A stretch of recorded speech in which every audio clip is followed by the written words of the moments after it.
Teman-teman, selamat datang kembali di channel Great Auto. Yes. Di sebelah kami sudah ada SUV terbaru dari Citroen Indonesia, namanya Citroen C3 Aircross nih, Han. Jadi dia adalah Citroen C3 versi besar, karena dia 7-seater.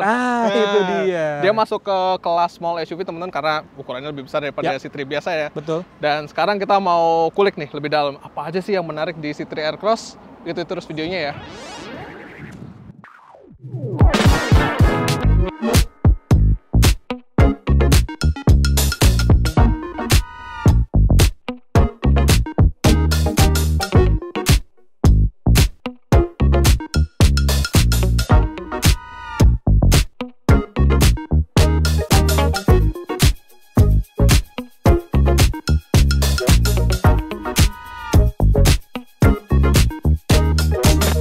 Oke, Han, pertama kita ulas dulu dari sisi desainnya nih. Desainnya dulu. Jadi ya. memang ini mobil sebetulnya udah pertama kali gua lihat waktu itu di ruang desainnya Stellantis di Prancis ya? Prancis. Waduh. Jadi waktu itu kaget juga ternyata, wah ini adalah mobil terbaru, bahkan di India pun itu belum diluncurin tuh. Karena per Januari kemarin ya? Baru per Januari Ini baru kemarin yang otomatis. Sebenarnya udah diluncurin sejak September, Oktober lalu, tapi yang manual ya kan. Dan gue lihat pertama kali ini di Gias 2023. Oh iya. Jadi dia memang nggak jauh dari Prancis kemarin, ini diperkenalkan di Gias, teman-teman. Iya. Dan kalau kita lihat secara tampilan ini ada kemiripan dengan versi C3 ya. Iya, terutama kalau kita lihat kap mesinnya, lampunya, terus DRL-nya juga mirip-mirip ya. Tapi paling kalau kita ngelihat dari grillnya, ini kelihatan sih lebih keker, lebih tangguh gitu kan ya. Gue ngelihat nih terinspirasi dari C5 Aircross. Ya, jadi kan lebih lebih SUV gitu ya. Yes. Sama nih lihat dari kap mesin ke samping itu thick banget, jadi kayak bener-bener tangguh gitu, keker gitu kan. Iya, dan dia penggunaannya materialnya nih piano black kan, jadi kesannya kelihatan lebih mewah gitu ya. Tapi kayak ada kulit jeruknya dikit ya. Kulit jeruk ya? Oh iya. Mungkin karena dia baru prototipe, ya, belum final. Sekedar informasi juga teman-teman, ini adalah versi yang prototipe, jadi belum final yang nanti akan dikirim ke konsumen ya. Tapi secara garis besar sih sebetulnya akan seperti ini mobilnya. Kayak misalnya lampunya ini masih halogen ya, dengan reflektor, lalu juga fog lampnya juga demikian. Di sini juga untuk DRL-nya udah LED ya. Udah LED, tapi untuk sen-nya masih dia bohlam. Kita geser ke samping, Han. Oke. Peleknya, kalau gue sih suka desainnya ya. Ya mungkin kalau kebanyakan mobil-mobil Indonesia dengan finishing hitam dan polis itu udah banyak banget. Tapi kalau desain palang 4 gini kayaknya masih jarang banget ya. Masih jarang. Rata-rata palang 5 atau palang 6, kalau ini palang 4, jadi kelihatannya keren. Dan ini ukurannya 17 inci, Han ya. Wow. Bannya 215 60 R 17. Ini tebel nih, khasnya mobil India biasanya bannya tebel-tebel. Bannya tebel-tebel ya. Kayak gitu nih, mirror, spion. Beda sendiri warnanya nih. Warna hitam. Kalau bodinya ini two tone color ya. Biru. Jadi biru sama putih. Dan dia juga untuk kombinasi warnanya, Citroen ini biasanya banyak kan. Ada yang orange ya di bagian atapnya, lalu bawahnya bisa abu-abu. Tapi kalau yang C3 Aircross itu warnanya biru. Untuk ini ya, untuk hero color ya. Jadi ya biru atau putih, atau atasnya bisa grey, betul, atau juga bisa hitam mungkin. Jadi memang ada kombinasi warna antara bagian atas dan bagian bawah. Terus kesan SUV-nya juga ya, ada cladding hitam di sini sampai samping, bahkan ada aksen putih. Iya. Ini aksen putih ini mirip sama di bagian depan tuh, di airdamnya kan juga ada. Di airdamnya juga. Scoop-nya kayak warna putih gitu. Jadi tapi ada yang ganggu nih, Bang. Apa? Oh iya. Jadi memang kalau secara fitur nih masih belum kiles ya. Kuncinya di mana ya? Oh, di dalam. Oh. Jadi teman-teman, ini kuncinya masih sama seperti C3 ya. C3, i3, semuanya sama nih. Jadi dia model kuncinya menyatu dengan remote dan belum lipat juga. Jadi kita harus tetap tekan-tekan untuk akses masuk dan keluarnya. Padahal asiknya kalau misalnya udah kiles kan. Kiles ya. Iya, jadi ya mungkin next nanti ke depannya akan ada fitur tambahan. Oke, di atasnya ada semacam roof rail, teman-teman. Ya. Ini bisa. Cuma bahannya plastik ya. Kayaknya sih cuma tampilan doang ya. Nggak fungsional untuk mengangkut beban gitu. Ini ada borderline nih antara putih sama birunya. Jadi sebetulnya kayaknya di tengah-tengah nih antara putih sama birunya, tapi dia dikasih semacam stiker supaya garis ininya nggak ganggu ya. Garis perpisahannya gitu. Oke, belakangnya, Han. Belakang. Nah, ini yang paling kelihatan nih, dia beda sama C3 biasa. Iya. Dari segi apa ya, panelnya gitu ya, panel pintu bagasinya dan juga nih lampunya nih. Ya. C-shape-nya khas dari Citroen ya. Dan kalau teman-teman lihat di sini perhatiin lebih detail, ini seperti ada gerigi gitu. Jadi memang ya kalau di Citroen itu kan dia logonya itu dari gigi roda ya, awalnya tuh. Makanya dia bentuknya seperti itu dan ini berlanjut ke detail-detail semacam ini nih. Tapi lampunya dia masih bohlam ya? Masih bohlam ini. Masih bohlam, lalu juga sennya bohlam, ada rear fog lamp juga. Tapi kalau untuk lampu mundurnya cuma di sebelah kiri, rear fog lampnya di sebelah kanan. Wiper belakang ada defogger, third brake lamp, sama ada tambahan spoiler ya. Ada tambahan spoiler lagi. Ini emblem C3 di sini, Aircross ya. Itu apa? PureTech ya? PureTech. Jadi PureTech itu teknologi dari mesin ya? Mesin dari Citroen. Sebenarnya sih PSA juga pakai PureTech kan. Segala apa namanya? PSA Group ya? PSA Group ya. Ya, jadi ada Citroen, ada Peugeot ya. Gitu kan. Ya, terus ada lagi fitur ini ada kamera mundur Han. Kamera mundur. Sama sensor parkir 2 buah. Nah, sekarang yang menarik nih teman-teman. Ini kita mau lihat dari sisi bagasinya. Nah, ini nih kelihatan nih 5+2-nya. Jadi kalau teman-teman lihat di sini ruangnya memang nggak terlalu besar ya Han ya.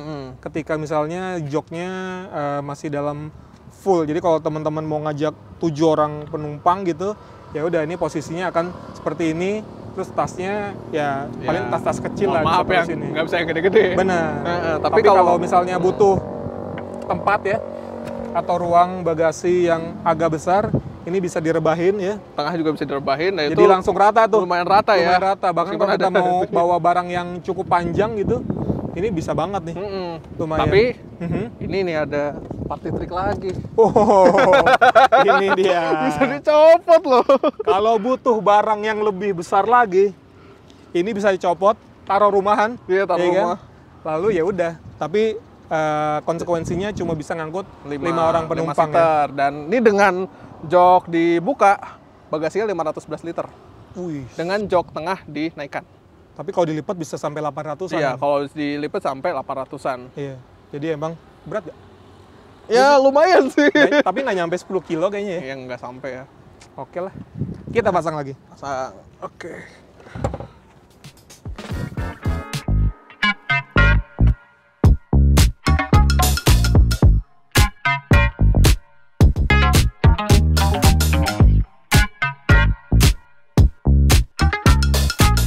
Oke Han, karena 3 baris, kita cobain dari belakang dulu coba Han. Nah, tapi lihat dulu nih pelipatannya. One touch tumble, gampang kan? Set. Wih. Masuk. Oke, Rehan tuh tingginya 165 cm. 65 cm teman-teman. Jadi bisa dilihat di bagian belakang itu untuk legroomnya berapa jari Han? Ini masih ada 4 jari nih. 4 jari, tapi ini posisi yang agak tegak ya? Ini agak tegak. Kalau direbahin sedikit? Kalau direbahin agak sedikit masih ada 3 jari lah ya. 3 jari, jadi masih gitu. Lumayan lah. Lalu untuk legroomnya? Legroom. Say what? Legroom, headroom ya? Headroom. Headroom itu masih 4 jari. Masih 4 jari, jadi masih leluasa lah ya untuk kepalanya. Terus udah gitu di baris ketiga juga masih dapat kaca tuh. Ini kacanya kecil banget. Ya lumayan lah daripada ketutup sama sekali kan jadi apa sih? Klaustrofobia ya. Klaustrofobia dan dia udah dapat seat belt juga. Seat belt. Cuma 3 titik ya.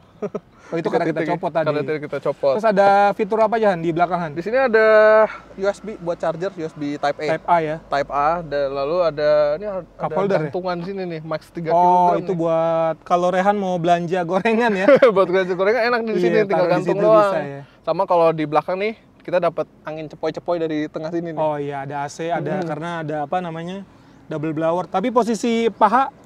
Nah, posisi pahanya ini emang agak naik nih karena memang secara posisi lantainya dia agak tinggi, benar. Gitu. Dan memang ya masih enak juga ya di sini ya. Dibandingkan sama apa Kia Sonet gitu ya. Sonet 7 yang dulu kan rada klaustrofobia banget. 5 seater tapi dipaksain ke 7 seater. Tapi ini memang didesain untuk 5+2 jadi ya enak ini. Oke. Sekarang geser ke depan Han. Kita geser ke depan. Oke. Nah, ini kita di baris kedua ya. Ini masih bisa di recline nggak sih? Oh bisa dikit. Bisa lumayan. Lumayan ya. Headrestnya individual tapi kalau yang tengah fix ya. Dan di tengah fix. juga seat beltnya dapatnya cuma 2 titik, sementara kanan kirinya dapat yang 3 titik. Betul. Dan ini, Dan ini udah dapat 3 titik juga, oke. Dan juga di tengahnya nih USB lagi, lalu ada ruang kecil nih. Ya buat cup holder juga. Cup holder dan sama untuk buka kaca. Buka kaca di sini. Buka kaca sama kayak C3. Tapi dia untuk turunnya semuanya auto, naiknya masih udah mantap ya. Manual ya. Cuma masalahnya kalau kena kaki gitu ya, anak kecil gitu misalnya iseng. Iya. Masalahnya sih. Kan bisa dikunci juga sebetulnya. Iya juga sih. Terus ada seat pocket ya, walaupun nggak gede-gede banget. Cup holder juga ada di bagian samping. Gitu. Apalagi ya? Udah sih ya. Udah gitu kita aja ya. Ke depan nih. Coba kita lihat apa yang menarik. Oke.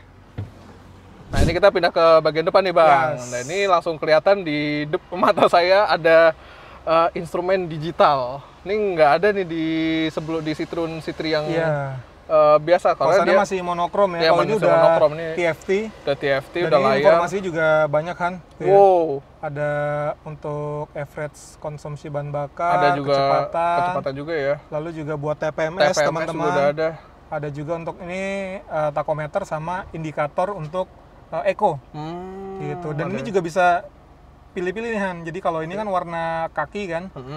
Kalau ini temanya bisa kaki atau bisa black juga. Jadi black sama grey gitu. Kalau kaki kan jadi senada dengan si dashboard. Jadi kalau dari desain dashboard sebetulnya mirip ya sama yang C3 ya. Mirip sama C3, cuma kalau di C3 Aircross itu warnanya ya gini, kaki. Kalau yang di sana kan oranye. Oranye, betul. Terus kombinasinya juga ini hitam sama abu-abu ya. Di sini juga ada kompartemen kecil nih Han. Kalau buat menaruh handphone masih bisa. Head unit juga sama kayak C3 sama biasa. Persis ya, dia 10 inci. Fiturnya ada Android Auto, ada Apple CarPlay dan juga teman-teman. Udah wireless juga dan ini yang gue suka dari Citroen itu adalah head unitnya tuh bener-bener gampang buat dioperasikan kan karena deket gitu ya kalau misalnya dipencet-pencet gitu ya. Betul. Tapi ini yang ganggu nih. Apa tuh? Puteran. Oh iya, dia masih untuk AC-nya teman-teman masih manual, baik blower maupun untuk ini ya pendinginnya ya. Pendingin dan tapi ini ada ini loh, ada pengaturan arah semburan ya. Lengkap banget. Ini lengkap loh dari muka kaki atau muka doang atau misalnya mau yang defogger gitu ya. Defogger atau heater ya. Gitu. Terus ada USB lagi. Ini nggak cuma buat ngecas tapi juga sambil data nih Han. Oh bisa Apple CarPlay, Android Auto ya. Meskipun ya sebetulnya ini udah bisa wireless ya. Tapi sambil ngecas kan enak. Ini port lighter. Yes, di sini ada tempat buat naruh smartphone lah ya. Dan depannya juga ada buat kompartemen kecil sama cup holder. Ya. Dan ini dong. Yes, ini Matic 6 speed teman-teman dan modelnya yang jet kayak gini ya. Untuk pengoperasiannya. Jadi kalau di C3 biasa itu cuma manual doang kan.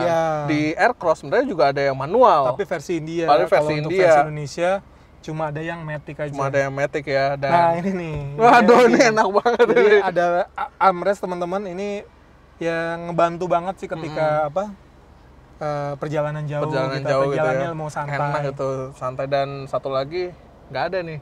Apa tuh? Jadi pengaturannya udah elektris spionnya. Oh iya, itu tadinya untuk versi manual ya. Kalau ini versi untuk manual. Versi elektris. Tapi untuk pelipatannya dia masih manual teman-teman. Oke. Dan kita pengen ngerasain. Yuk. Rasa berkendaranya. Yuk. Oke.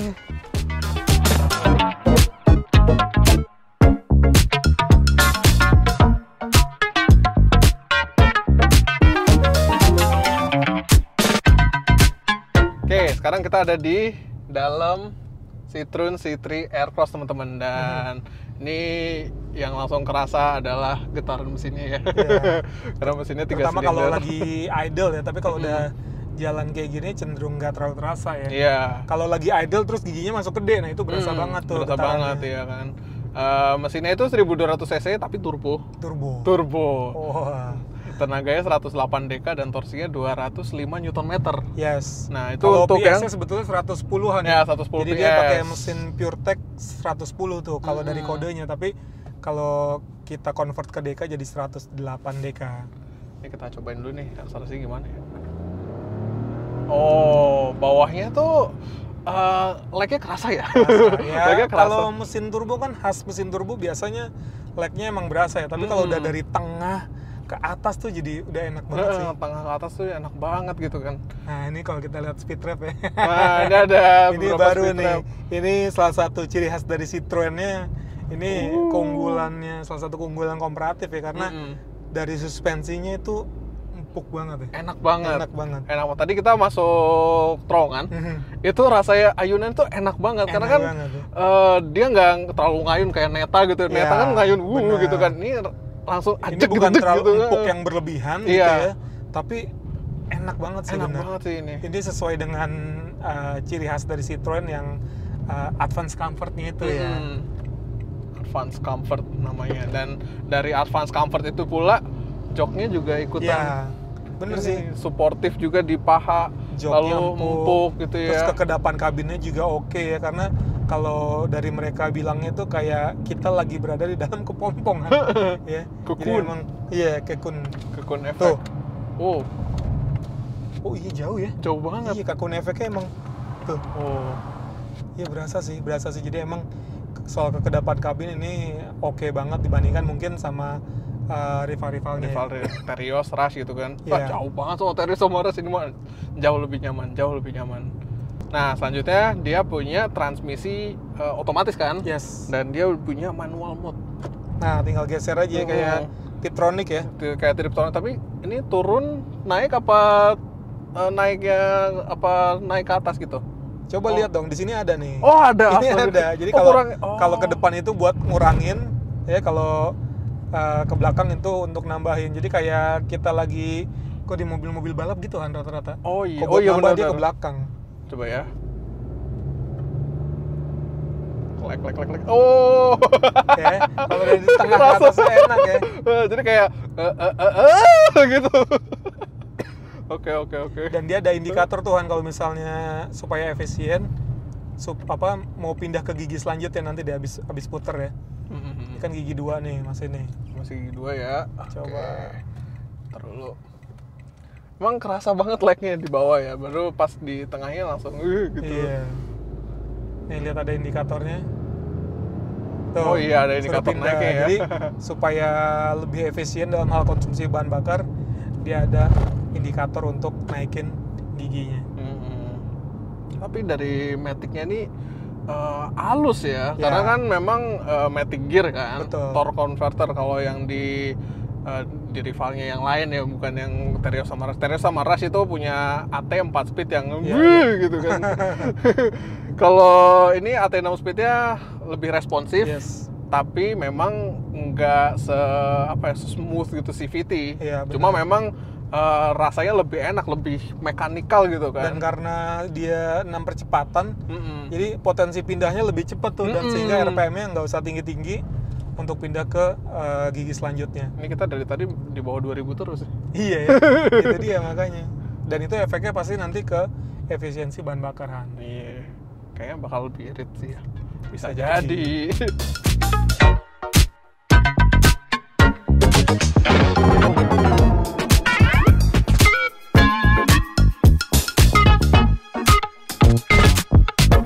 Oke Han, itu dia rasa berkendaranya ya. Jadi emang kita udah ngerasain, tapi ini baru first drive aja teman-teman, karena kita belum ngambil data lengkapnya ya. Dari first drive aja gue udah suka nih. Ya benar. Setelah nanti ada unit test yang kita bisa pinjem lebih lama, kita baru bisa ngambil data-data seperti konsumsi bahan bakar seperti apa, lalu akselerasinya seperti apa. Tapi secara impresi awal gimana menurut lo Han? Ini potensinya bagus sih. I mean like Citroen, terus udah 7-seater, nyamannya dapat. Ini potensinya memang bagus banget, cuma masalahnya dia ngelawan rival yang sangat established. Itu Toyota Rush dan Daihatsu Terios.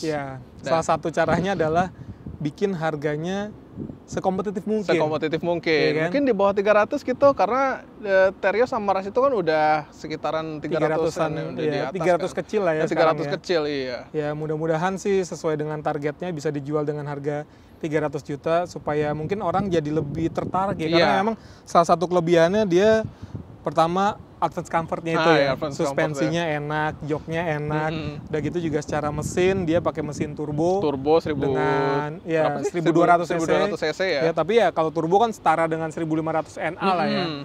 Udah gitu juga transmisinya dia Matic 6 percepatan, ya harusnya potensial ya. Potensial buat ngelawan si rival-rivalnya yang udah ada.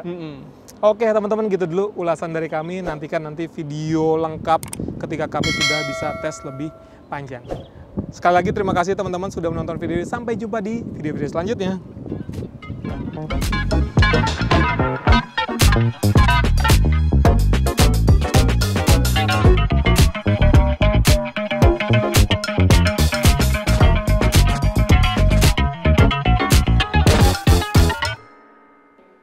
Bye.